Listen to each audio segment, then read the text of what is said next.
What's going on, YouTubers? Welcome to another video. Today we're going to talk about Black Panther 2, Wakanda Forever. So I saw that bad boy yesterday. I've been thinking about it like all night. And I wanted to give you guys my 2 cents. So this will be kind of spoiler. I mean, generally most people see Marvel movies, within the first 2-3 days. So I'll be talking some spoilers, just so you're aware. But, so the overall intro of the movie, I mean, I get why they do it. Obviously, it's showing, gratitude towards Chadwick Boseman. They don't really explain his death too much outside of he got sick. Obviously, they couldn't have him film anything. They could have did a digital thing like they've done in the past. They were probably trying to avoid that budget-wise, cost a lot. I think it was just okay the way they did it. I think it could have been done better on the whole, Chadwick Boseman dying, something like that. I think it could have been done a little bit better.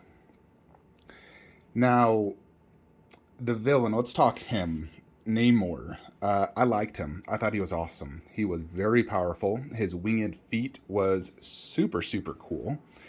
And I liked seeing the action scenes with him. In general, his people were super tough, technologically advanced. Although I kind of feel like they just outshined the Wakandas a ton. Like they were just much superior than the Wakandas in general in the movie.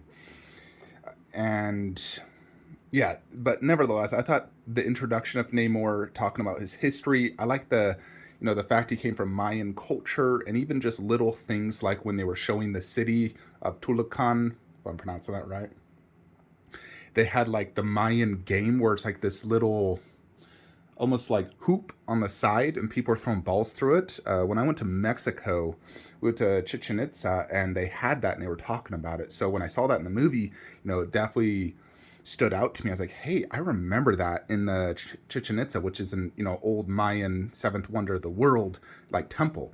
So I thought that was really cool how they really brought that Mayan culture into the city, and they looked in general almost like Latina Mayan descent.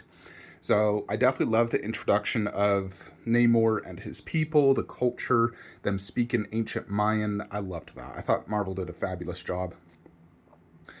The overall action was amazing.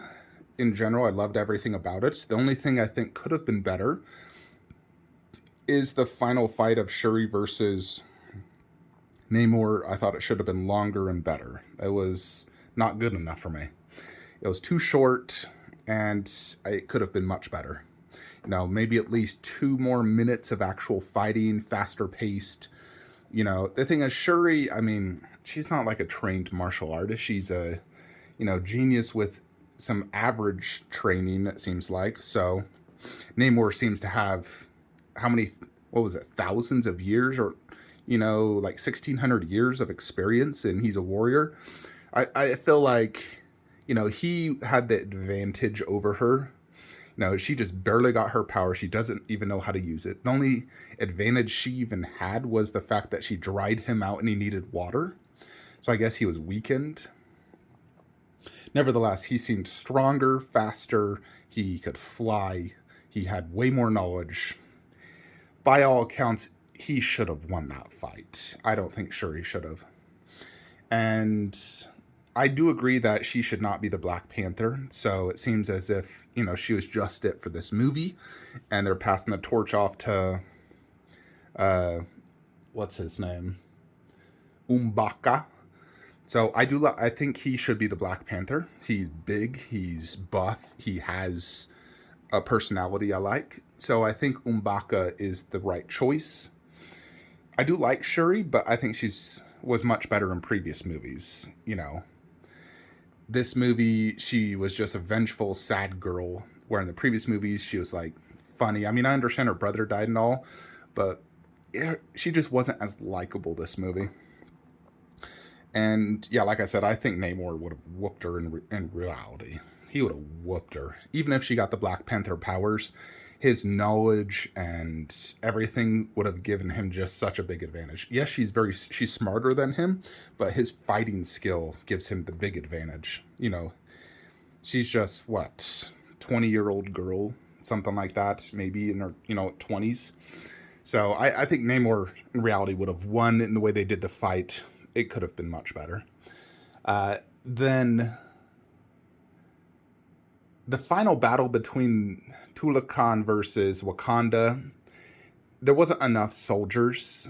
What was there, like 200 Wakandans? Is that it? I mean, I thought it was supposed to be like, and then Namor bragged about his army being so massive, yet there was only a few hundred as well. So I'm just like, I wanted to see a more big all-out war between them. I thought that could have been done better. It was all right, and I liked the action.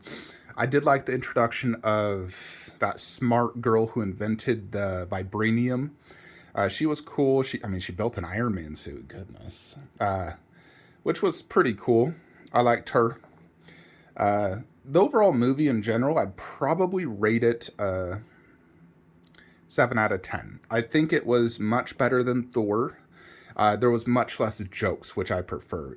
I much prefer a more serious tone in my superhero movies. I don't mind max 3 jokes in the movie, but I'm not watching this for a comedy.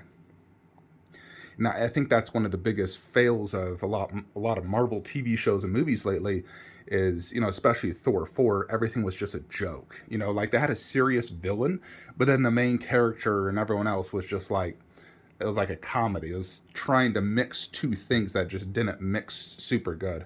Thor, who lost everything, lost his girlfriend, and everything's just a joke in that movie. So, I think Thor 4 might be the worst Marvel movie ever made. They should just scrap that whole movie and redo it.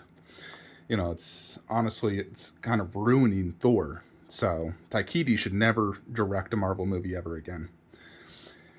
But I did like Wakanda Forever.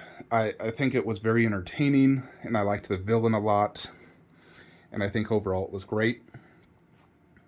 So, yeah, it was very entertaining for sure. Definitely much better than Thor 4. I would say it's as good as Doctor Strange. I'd rate them, both 7 out of 10 in terms of overall entertainment value, the story, the acting. That one also was more of a serious tone, which I prefer.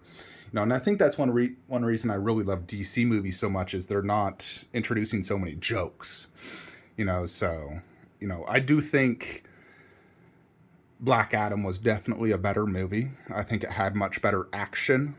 Although I think the introduction of the main villain, Namor, and, just going deep into his story, background, and everything was better than the main villain in Black Adam. He's more forgettable. I thought he was awesome looking, but, Black Panther definitely did the villain better justice. But overall, Black Adam for me was a much better movie. I rate that one 10 out of 10 purely because it had some of the best action. The action was absolutely top notch, and I liked the introduction of the Justice Society. So yeah, overall I really did enjoy Wakanda Forever. Highly suggest it. Think it was great. Now if you were to say which one's better, Black Panther 1 or 2, I'd say 1 is still overall a better movie. And I definitely miss Chadwick Boseman. I wish he was in the movie. I think it would have been a much better movie if he was in it. But unfortunately, cancer hit him. I believe it was cancer.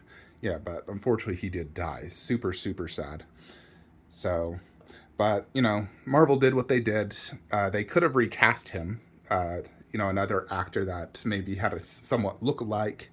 But I think in general they probably should have recast him. Because they've recast so many different people in the past, so why not just recast him?